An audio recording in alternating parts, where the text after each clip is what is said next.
আমরা তো বাড়িতে রোজ রোজ কীর্তন দিতে পারবো না, কীর্তন দল আনতে গেলে অনেক খরচা নাকি, তা পারবো না। আজকে কর্তৃপক্ষ যখন এই সুযোগটা করে দিয়েছে, তিনি তো আর একা ডুববেন বলে করেননি, তিনি সবাইকে ডোবাবেন বলে করেছেন। এই হরিনামের জলে, এই হরিনামরূপ গঙ্গার জলে সবাইকে ডুবিয়ে পবিত্র করবে বলে এই আয়োজন করেছি। তা এত সুযোগ যখন পেয়েছি, আজকের সুযোগটা ঘুমিয়ে নয়, আজকের সুযোগটা বাড়িতে বসে নয়, আজকে আমরা সবাই মিলে হরিনামের আনন্দে ডুব দেব।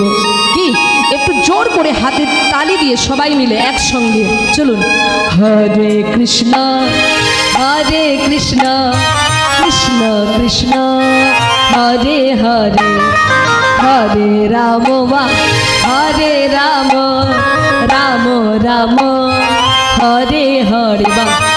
হরে কৃষ্ণ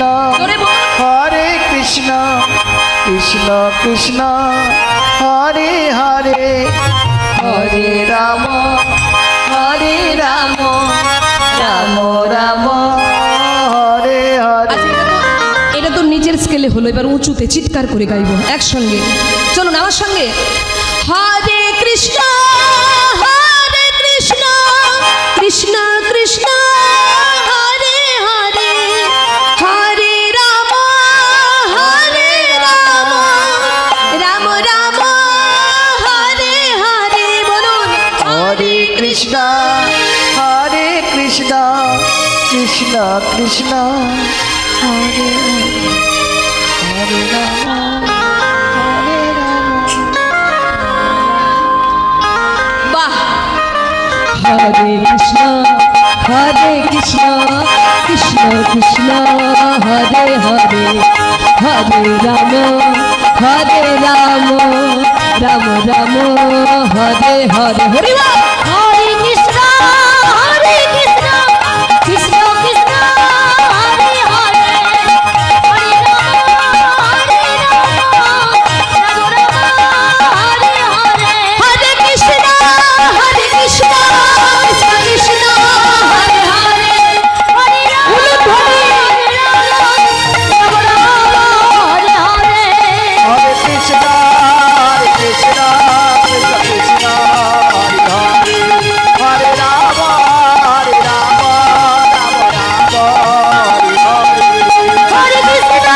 হরে কৃষ্ণ নিতাই গৌর হরি রাম রাম হরে হরে। বলিয়ে চৈতন্য মহাপ্রভু কি জয়, দয়াল নিতাই চাঁদ কি জয়, জয় ভক্ত বৃন্দ কি, আজকের কর্তৃপক্ষ কি, যারা যারা ঘুমাচ্ছে কি। এই না, এই ভুল বলা হয়ে গেল। না না, কেউ ঘুমোচ্ছে না, কেউ ঘুমোচ্ছে না এখানে। যারা ঘুমিয়েছিল সব জেগে গেছে। নিতাই গৌর হরি হরি বল, হরি বল। আরে আরে আরে আরে কি হলো? সবাই হরিনাম করছে আর তুমি ওখানে দাঁড়িয়ে কি করছো?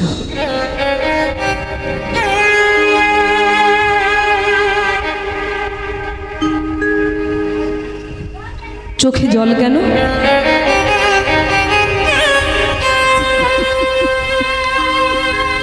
কি ব্যাপার, চোখে জল কেন? এই তোমরা কেউ কিছু বলেছো? না না, আমরা কিছু বলি না। মা কিছু বলেছো? আমরা কিছু বলি। বাবা কিছু বলেছো নাকি? বাবা বলেছো কিছু? বাবা আপনি কিছু বলেছেন? তাহলে কাঁদছে কেন? এদিকে এসো, এসো। ভক্তমণ্ডলী, ভক্তিমতী মায়েরা, শ্রীবাস অঙ্গনে মহাপ্রভু কীর্তন করতে করতে হঠাৎ লক্ষ্য করলেন অদূরে এক ভক্ত দাঁড়িয়ে দাঁড়িয়ে কাঁদছে। মহাপ্রভু চিৎকার করে ডাক দিয়েছে, এদিকে এসো। আর যেই না ডাক দিয়েছে, অমনি সেই ভক্ত ছুটে গিয়ে মহাপ্রভুর চরণটা জড়িয়ে ধরেছে। প্রভু গো,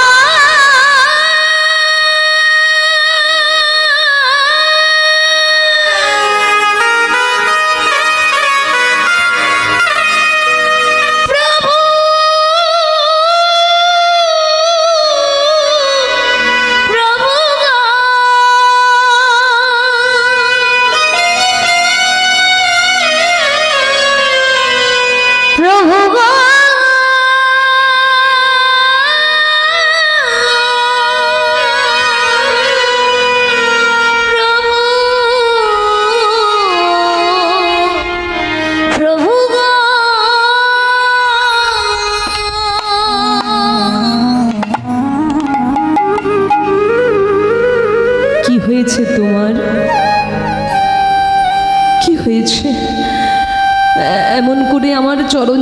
কাঁদছো?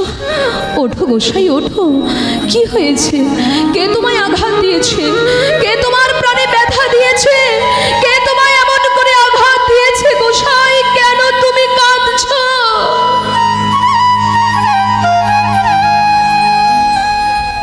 করজোড় করে ওই ভক্ত বলে উঠলেন, প্রভু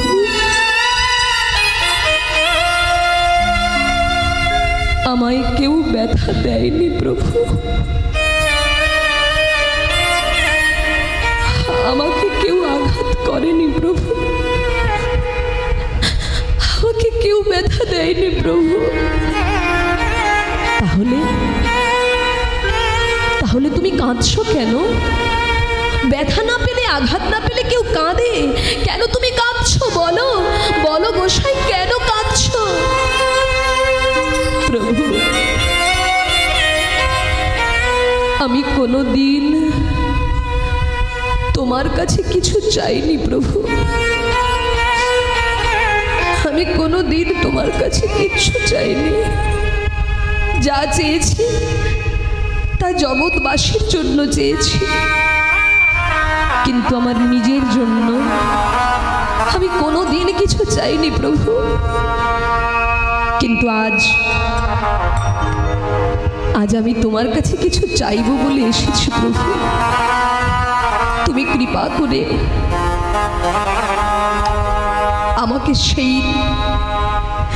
আমাকে সেই বস্তু দান করো প্রভু। কি চাও গোসাই বলো প্রভু? জন্ম থেকে সমস্ত লীলা আমি আস্বাদন করেছি আপনার।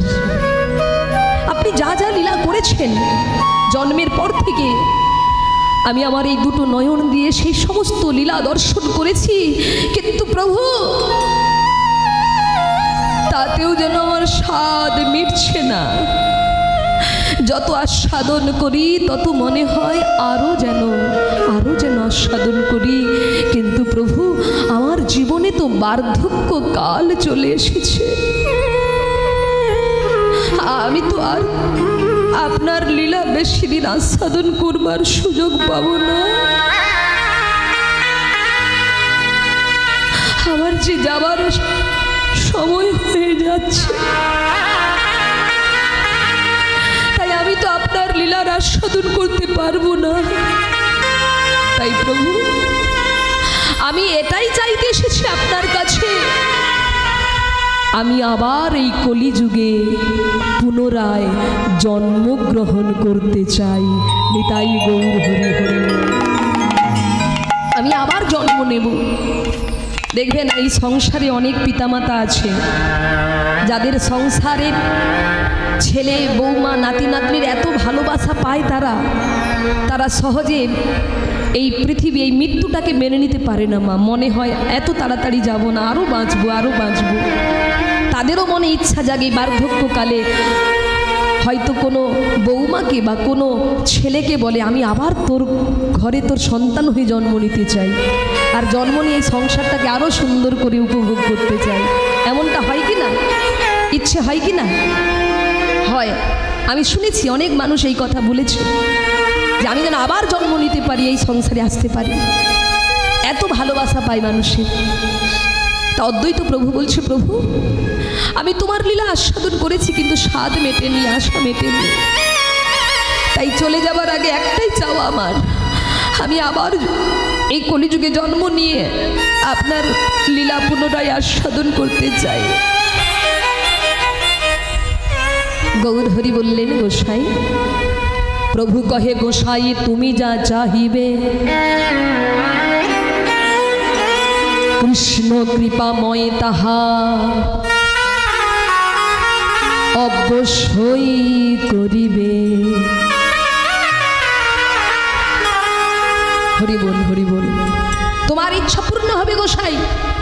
যেই না বলেছে ইচ্ছা পূর্ণ হবে, অমনি অমনি গোসাই বলে উঠলেন, প্রভু আরেকটি নিবেদন, জন্ম যদি দিতেই হয় আমাকে, আবার যদি এই ভবের মাঝে আমায় পাঠাতে হয়, কোনো ধনী পরিবারে নয়, কোনো রাজ পরিবারে নয়,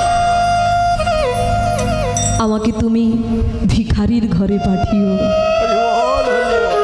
আমাকে তুমি দুঃখের ঘরে পাঠিও, কষ্টের সংসারে পাঠিও, আনন্দের মধ্যে আমায় তুমি ফেলে দিও না।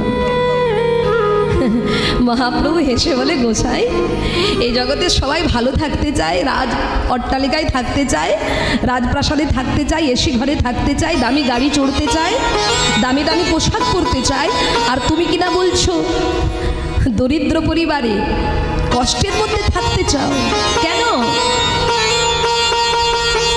প্রভু, সুখের মধ্যে থাকলে যে আমি তোমায় ভুলে যাব প্রভু, সুখের মধ্যে থাকলে, আনন্দের মধ্যে থাকলে আমি যে তোমাকে ভুলে যাব প্রভু।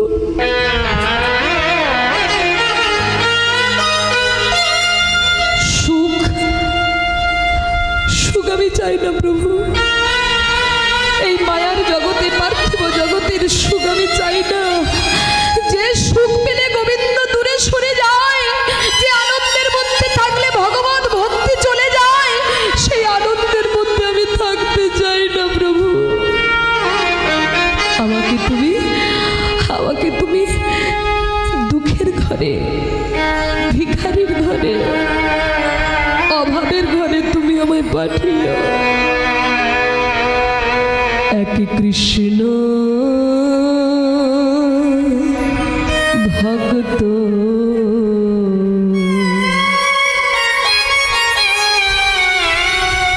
মায়ের গর্ভে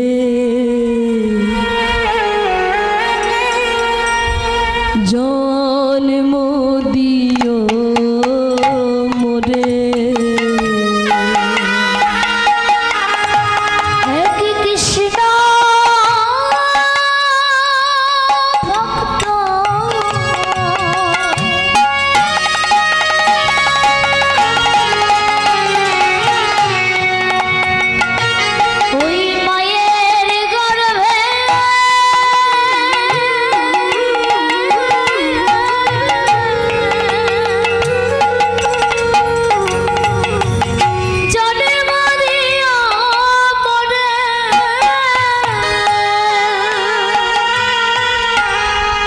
কৃষ্ণ ভক্ত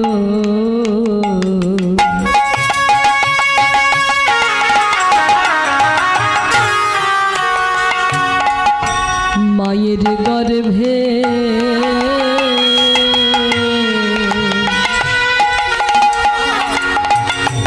জন্ম দিও মোরে।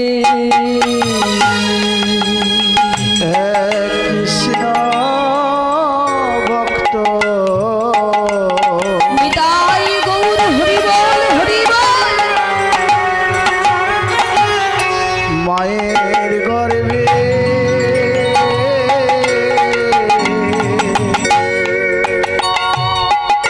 জন্ম দিও মোরে।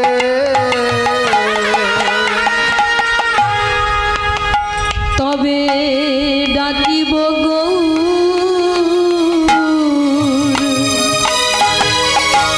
ভজিব গৌর,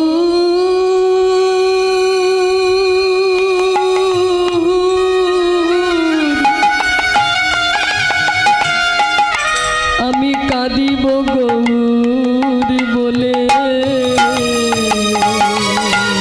আমি ডাকিব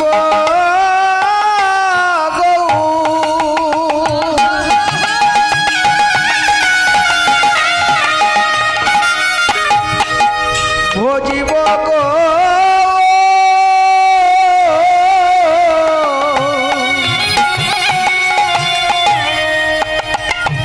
ডাকিব গৌর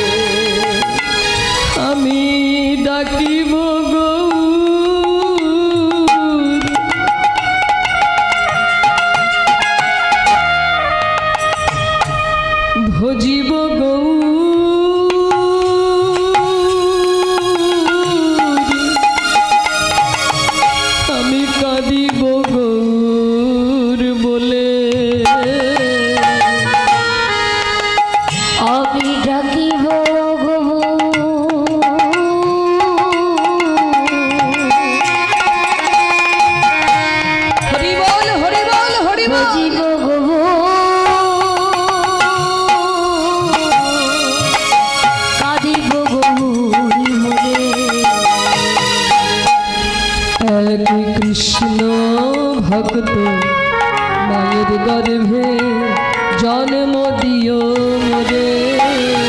কৃষ্ণ ভক্ত মায়ের গর্ভে জন্ম দিও মোরে।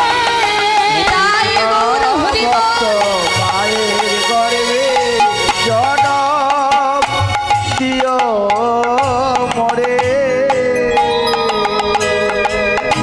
দেখুন মায়েরা, আমরা মানি বা নাই মানি, জীবনে যদি কেউ মা ভালো পায়, জীবনে যদি কেউ মা ভালো পায়, তাহলে তার সারাটা জীবন সুন্দর হতে পারে। মা কাকে বলে? বলে জন্ম দিলেই যে আপনি মা হয়ে গেলেন তা কিন্তু নয় মা। জন্ম তো পশু পাখিরাও দেয় বাবা। জন্ম দিলেই যে মা হবেন তা কিন্তু নয়। মা তাকেই বলে যে মা তার সন্তানকে গোবিন্দ ভজন পথে পাঠিয়ে দিতে পারে। এটাই গৌর হরি হরি বল। মা তো তিনি ছিল গো। কে তিনি? বলে ওই যে বললেন তিনি কে জানো? ধ্রুবের জননী ছিল, ধ্রুবকে বৈরাগ্য দিল। ধ্রুবের জননী ছিল, উলুধ্বনি মায়েরা। ধ্রুবের বৈরাগ্য দিল। ধ্রুবের জননী ছিল, ধ্রুবকে বৈরাগ্য দিল। তোমার জননী ছিল, তোমাকে বৈরাগ্য দিল। বনে বনে কাঁদিয়া বেড়ায়, মনে মনে কাঁদিয়া বেড়ায়। বনে বনে বনে বনে কাঁদিয়া বেড়ায়। মনে মনে কাঁদিয়া বেড়ায়। কোথায় হরি দেখা দাও হে, হরি রাখো কোথায় হরি দেখা দাও হে, হরি রাখো তোমার দর্শনে প্রাণ বাঁচে না। কোথায় হরি দেখা দাও হে, প্রাণ বাঁচে না। কোথায় হরি রাখো তোমার দর্শনে প্রাণ বাঁচে না। কোথায় হরি দেখা দাও হে, দর্শনে প্রাণ বাঁচে না, কোথায় হরি দেখা দাও হে। বনে বনে কাঁদিয়া বেড়ায়, মনে মনে কাঁদিয়া বেড়ায়। বনে বনে কাঁদিয়া বেড়ায়। মনে মনে কাঁদিয়া বেড়ায়। বলে ধ্রুবেরও জননী ছিল, ধ্রুবকে বৈরাগ্য দিল। বনে বনে কাঁদিয়া বেড়ায়, সংসার ত্যাগ করে দিলেন। সব ত্যাগ করে বনে গিয়ে পদ্মলোচন হরি বলে ডাক দিলেন। কার জন্য বাবা? মায়ের জন্য। আপনার ছেলে ডাক্তার হোক, মাস্টার হোক, ইঞ্জিনিয়ার হোক, প্রফেসর হোক, আপনি আপনার ছেলেকে যত শিক্ষিত করতে পারেন করুন, কিন্তু আপনার ছেলে যেন কৃষ্ণ ভক্ত হয়। আপনার বাড়ির সন্তান ছেলে মেয়েরা যেন কৃষ্ণ ভজন পথে অগ্রসর হয়। আর যদি কোনো মা তার সন্তানকে ভগবত ভক্তি প্রদান করতে পারে, সেই হবে প্রকৃত মা। এটা আমার কথা নয়, শাস্ত্রের কথা। শাস্ত্র বলেছে মা হও। তাই প্রভু আমাকে এমন মায়ের গর্ভে আপনি পাঠাবেন যেন আমি সকাল সকাল ভজন করতে পারি। দেখবেন বাবা, কেউ ভজন পথে 5 বছর বয়সে চলে আসে, আবার কারো 50 বছরে বৈরাগ্য হয়, আবার কারো 80 বছর বয়সে চৈতন্য হয়। কেন? এর কারণটা কি? কারণ সঙ্গ অভাব। সঙ্গ অভাব। ধরুন তিনি এমন পরিবারে জন্মগ্রহণ করেছে যেখানে সবাই অসৎ সঙ্গ করে। অসৎ সঙ্গ শুধু কি চুরি ডাকাতি করলেই হয় না, অনেক রকমের নেশা, বাজে চরিত্র, বিভিন্ন রকমের গুণাবলী রয়েছে যে পরিবারে। সেই পরিবারে ধরুন কেউ জন্মগ্রহণ করেছেন, তা সে সকাল থেকেই, মানে সকাল মানে কি শিশুকাল থেকে তিনি দেখছেন অন্যায়, অত্যাচার, অবিচার। তা সে ছেলে কি কখনো মহাপুরুষ হবে বাবা? হবে মা? তাহলে জন্ম যেন ভালো পরিবারে হয়, ভালো মা যেন পাই। ভালো যদি মা পেয়ে যায় কেউ, তাহলে সকাল সকাল মানে শিশুকাল থেকেই ভজন পথে যেতে পারে। এই যে আমাদের এই কলিযুগে একটা বাচ্চা ছেলে জগৎকে শিক্ষা দিল। কি শিক্ষা? হাই হ্যালো ছোড়ো, হরে কৃষ্ণ বলো। কে বলুন তো মা? টিভিতে, মোবাইলে দেখেছো কি ভাই? দেখেছো তো? কে? ভাগবত দাস ব্রহ্মচারী বাবা। এতটুকু বাচ্চা ছেলে, 5 বছরের ছেলে, সারা জগৎকে ভগবত শিক্ষা দান করছে। গলায় মোটা করে তুলসীর মালা, গলায় মোটা করে তুলসীর মালা, মাথায় শিখা, হ্যাঁ, দ্বাদশ অঙ্গে তিলক সেবা, অঙ্গে ধুতি আর পাঞ্জাবি, সারাক্ষণ ভগবত শিক্ষা দান করছেন সবাইকে। তাহলে ওই শিশু 5 বছরে কি করে পেয়ে গেল? কারণ তিনি মা ভালো পেয়েছেন, বাবা ভালো পেয়েছেন। পিতামাতা কৃষ্ণ ভক্ত, যেদিন থেকে গর্ভে সন্তান এসেছে সেদিন থেকে ভাগবত গীতা তার মা রোজ পাঠ করেছে। আর আমরা জানি এটা যে মা গর্ভবতী অবস্থায় যাহা যাহা কর্ম করবে তার গর্ভের সন্তান সেই গুণাবলী নিয়ে জগতে আসবে বাবা, এতে বিন্দুমাত্র সন্দেহ নাই। আপনি যদি চুরি করেন গর্ভবতী অবস্থায় আপনার ছেলে চোর হবে। আপনি যদি গর্ভবতী অবস্থায় অসৎ সঙ্গ করেন আপনার সন্তান অসৎ হবে, কেউ আটকাতে পারবে না। আবার আপনি যদি গর্ভবতী অবস্থায় সাধু সঙ্গ করেন, ভালো ভালো কাজ করেন, পিতামাতার সেবা করেন, দরিদ্রকে দান করেন, ভগবানের চরণ সেবা করেন, দেখবেন আপনার গর্ভে মহাপুরুষের জন্ম হবে। আর যে সন্তানের দ্বারা আপনি যতদিন পৃথিবী বেঁচে থাকবে, যতদিন পৃথিবী থাকবে ততদিন সন্তানের জন্য আপনি প্রণাম পাবেন। নিতাই গৌর হরি হরি বল। দেখুন কত মহাপুরুষ চলে গেছে পৃথিবী ছেড়ে বহু বছর আগে বাবা, কিন্তু তাদের জন্মদিন মৃত্যুদিন আজও পালন করছে, করেনি বাবা? বিদ্যাসাগর, রবীন্দ্রনাথ, সুকান্ত, হ্যাঁ, এমনকি আমাদের মহাপ্রভু, তারা চলে গেছেন, কিন্তু তবু মানুষ তাদেরকে স্মরণ করে, প্রণাম করে। কেন করে? তাদের কর্মের জন্য করে। তাহলে জন্ম আসল নয়, কর্মটাই আসল। তাহলে ভালো কর্ম করতে গেলে, মহাপুরুষ হতে গেলে যে কোনো পরিবারে এলে হবে না, ভালো মা লাগবে, ভালো বাবা লাগবে, ভালো পরিবেশ লাগবে। তাই প্রভু আমাকে কৃষ্ণ ভক্ত মায়ের গর্ভে তুমি জন্ম দিও, যেন সকাল থেকেই আমি তোমার ভজন করতে পারি। নিতাই গৌর হরি হরি বল। তাই ভক্তমণ্ডলী, ভক্তিমতী মায়েরা, যিনি ভগবানের চরণে এই কথাগুলো নিবেদন করছে এতক্ষণ, তিনি কে বাবা? তিনি হলেন স্বয়ং অদ্বৈত আচার্য, যিনি গৌরানা ঠাকুর, যিনি গৌর হরিকে এনেছিলেন কলিযুগে। সেই অদ্বৈত প্রভু আবার পুনরায় জন্মগ্রহণ করছেন। কোথায় জন্মগ্রহণ করছেন? আমার বাড়ি হলো পূর্ব মেদিনীপুর। আমাদের এই মেদিনীপুরকে 2 ভাগে ভাগ করা হয়েছে, পূর্ব এবং পশ্চিম। ওই পশ্চিম মেদিনীপুর খড়গপুর বলে একটি জায়গা আছে বাবা। ওই খড়গপুর থেকে কিছুটা দূরে ধারেন্দা বলে এক গ্রাম রয়েছে। সেই ধারেন্দা গ্রামে মাতা দুর্গা দেবীর গর্ভে কৃষ্ণ মণ্ডলের গৃহে জন্মগ্রহণ করছে। দেখি উলুধ্বনি করুন মায়েরা। আজ ধারেন্দাতে জন্ম নিল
মাতা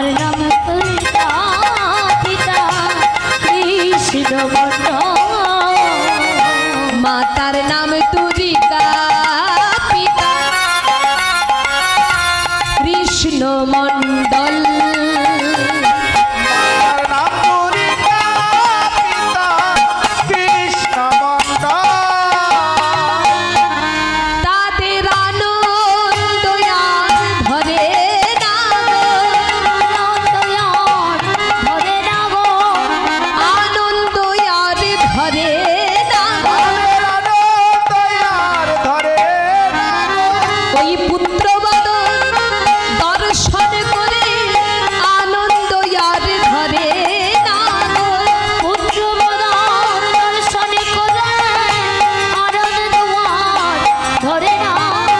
আজ পুত্রবধ দর্শন করে তাদের নিরানন্দ দূরে গেল, পুত্রবধূর দর্শন করে তাদের নিরানন্দ দূরে গেল, পুত্রবধূর দর্শন করে তাদের নিরানন্দ দূরে গেল, পুত্রবধূর দর্শন করে তাদের নিরানন্দ দূরে গেল, তাই ধরিব তাদের ধরে না গো মাতার নাম দুর্গা, পিতা কৃষ্ণ মণ্ডল।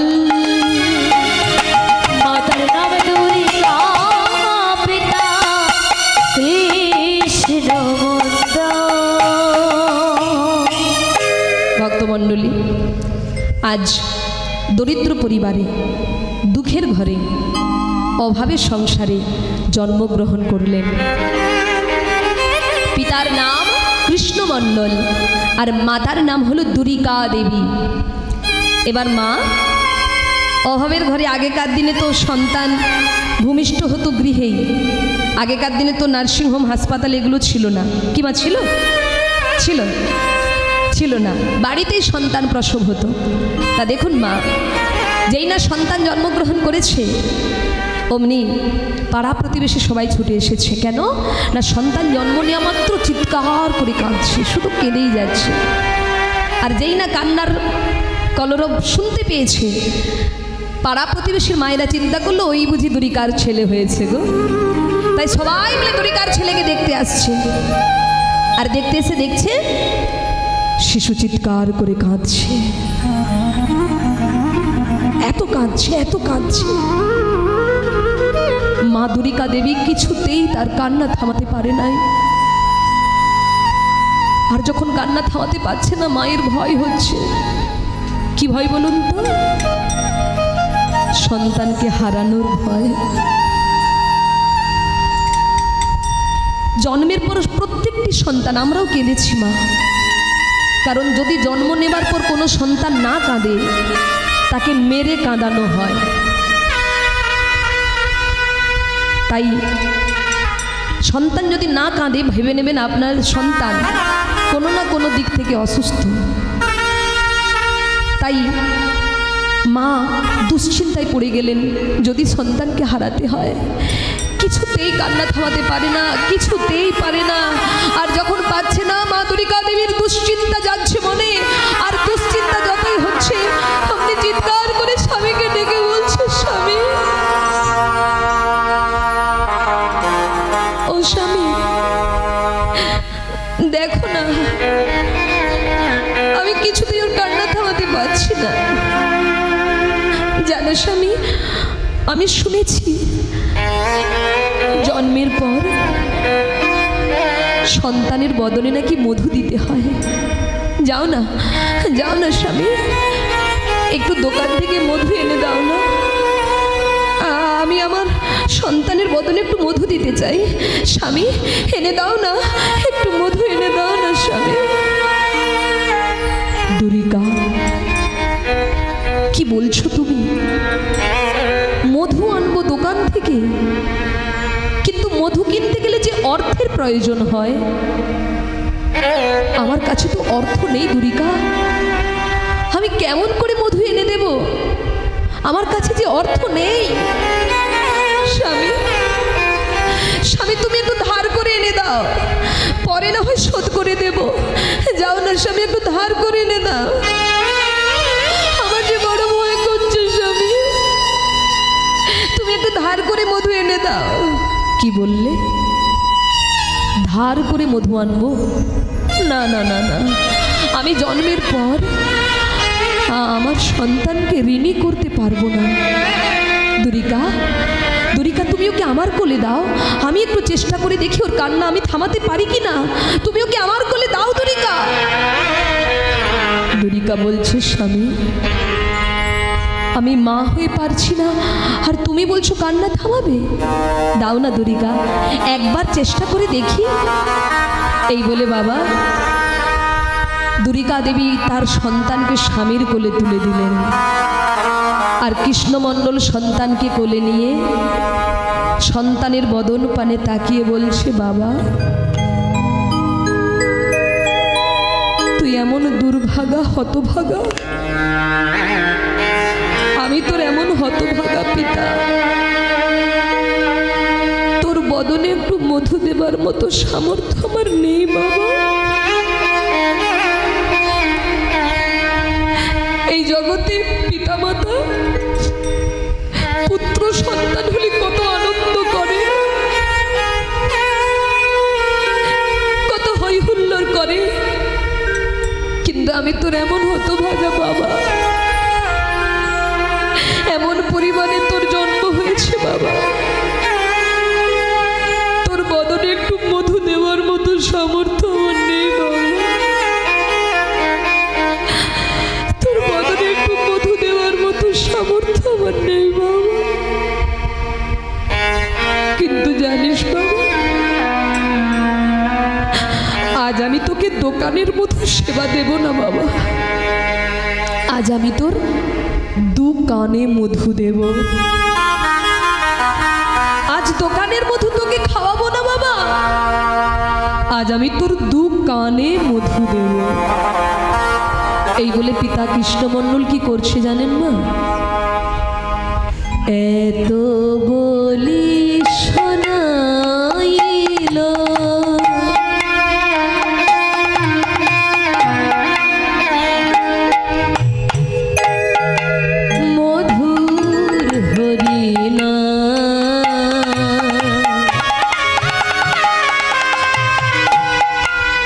হরিনাম শুনে শিশু হাসে অবিরা।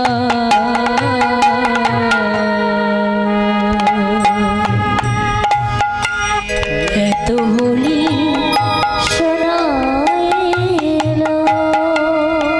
নিতাই গৌর হরি বল।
খবর